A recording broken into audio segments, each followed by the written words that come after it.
வேதம் கேட்போம். 77ஆம் சங்கீதம். எதுத்தூன் என்னும் ராகத் தலைவனுக்கு ஒப்புவிக்கப்பட்ட ஆசாபின் சங்கீதம். நான் தேவனை நோக்கி என் சத்தத்தை உயர்த்தி கெஞ்சினேன். என் சத்தத்தை தேவனிடத்தில் உயர்த்தினேன். அவர் எனக்கு செவி கொடுத்தார். என் ஆபத்து நாட்களில் ஆண்டவரை தேடினேன்.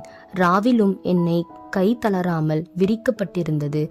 என் ஆத்துமா ஆறுதல் அடையாமற் போயிற்று.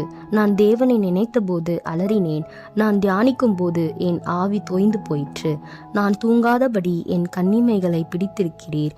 நான் பேச மாட்டாதபடி சஞ்சலப்படுகிறேன். பூர்வ நாட்களையும் அதிகாலத்து வருஷங்களையும் சிந்திக்கிறேன். ராகாலத்தில் என் சங்கீதத்தை நான் நினைத்து என் இருதயத்தோடே சம்பாஷித்துக் கொள்ளுகிறேன். என் ஆவி ஆராய்ச்சி செய்தது. ஆண்டவர் நித்திய காலமாய் தள்ளிவிடுவாரோ? இனி ஒருபோதும் தயை செய்யாதிருப்பாரோ? அவருடைய கிருபை முற்றிலும் அற்று போயிற்றோ?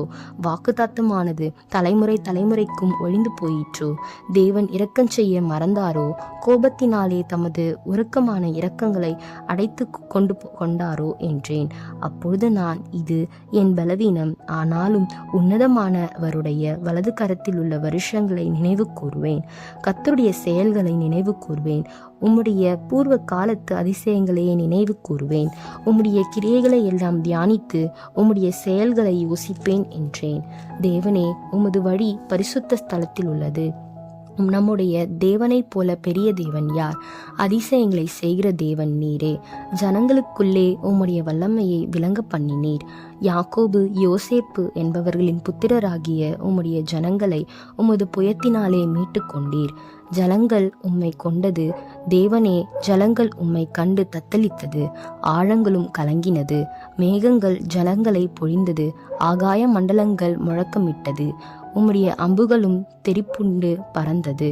உம்முடைய குமுறலின் சத்தம் சுழல் காற்றில் முழங்கினது. மின்னல்கள் பூச்சக்கரத்தை பிரகாசிப்பித்தது. பூமி குலுங்கி அதிர்ந்தது.